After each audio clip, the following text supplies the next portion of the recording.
দেখেন কিভাবে গোস কাপড় ছাপানো হয়, ডিজিটাল মেশিন দিয়ে কিভাবে ছাপানো হচ্ছে। দেখেন ডিজিটাল মেশিন, এখানে হলো এটা হলো ওয়াশ মেশিন, এটা হলো ওয়াশ করা হয়, এখানে ওইখানে ছাপানো হয় আর এখানে ওয়াশ করা হয়। এটা হলো ওয়াশ মেশিন।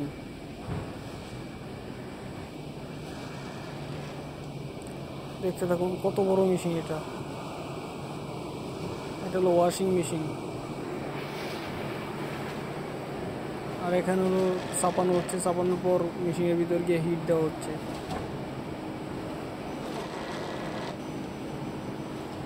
দেখুন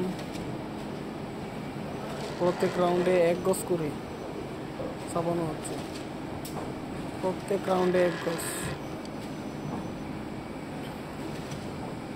কত সুন্দর করে মেশিন নিজে নিজে এটা ভিতরে গিয়ে হিট দেওয়া হচ্ছে।